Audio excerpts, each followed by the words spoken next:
this might be the emotion of watching as a supporter a game of football, but if I, at the end of that game between Essendon and Collingwood at the weekend, and forget about the fact that they didn't set up properly after Jones took that shot and missed, but the fact that Kyle Langford didn't make body contact in any way. If I'm the coach, I'm absolutely filthy about something like that. They've got access to video. The first thing I'd be doing when we got back into the rooms after the game is I'd be showing him that and saying, if you ever do that again, I can't find a spot for you in this team.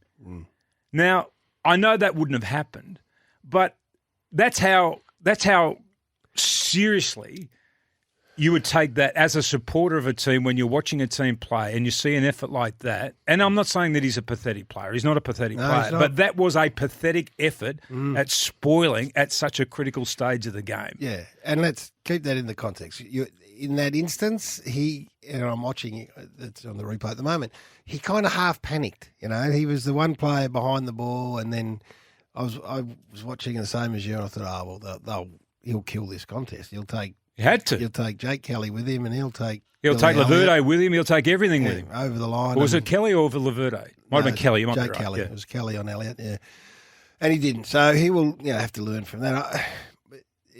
I mean, we were, while you were away, we talked about Essendon a bit, and they've got back to this, before the weekend. Although their performance was so admirable in getting back, but they give themselves an out all the time. They give themselves an out for the season, and I got some criticism from Essendon fans, but I stand by it. They're like the racehorse who gets down the back and comes flashing home at the end, and we all go, "Oh, geez, you wait till next start." But they don't, and then even in that game, got themselves behind. 6 goals to none by quarter time, then come flashing home again.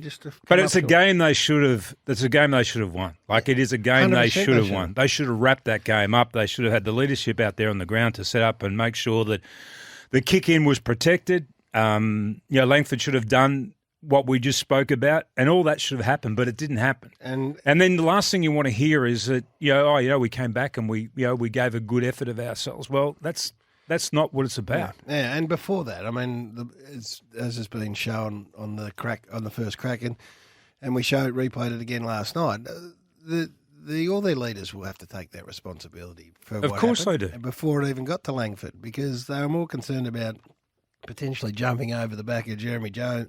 What's his name? Harrison Jones after he kicks a goal, rather than saying, right, if he misses, where are we? Anyway, okay. On the other side, the flip side of that, I mean, Collingwood have been unbelievable in those close games, though too. Good. What is it then about them? Is it character? Is it competitiveness? Yeah, I think. Is it game spirit? Is it confidence? What is it about them that enables them to win those close games week in, week out? I think it's all and belief. I think it's all those things. It's leadership on field, and there's a bit of luck in it. All of that's thrown in. Talking quickly to Craig McRae last night on the way out, he just said their will to win. They want. Where does that come from, though?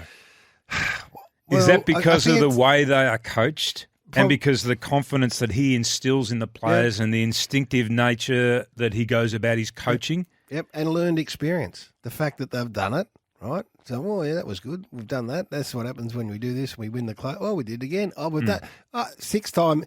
So I showed some stuff last night. Jack Crisp, they're 20 points down at this point. And we're watching like you. And I'm thinking, Essendon going to win this. This will be incredible. Nick Dacos took off. And then Jack Crisp got it and he know what he's doing. But he had no idea where he was going. He just knew he had to go. Yeah. And he went, and then someone came with him, and then all of a sudden something opened up out the back. And that's license, though, isn't it? Well, but that's leadership too. Yeah. This is, okay, we can stay playing the way that we have, and we might kick 1 goal and lose by 14 points, or we can risk losing by 30 points.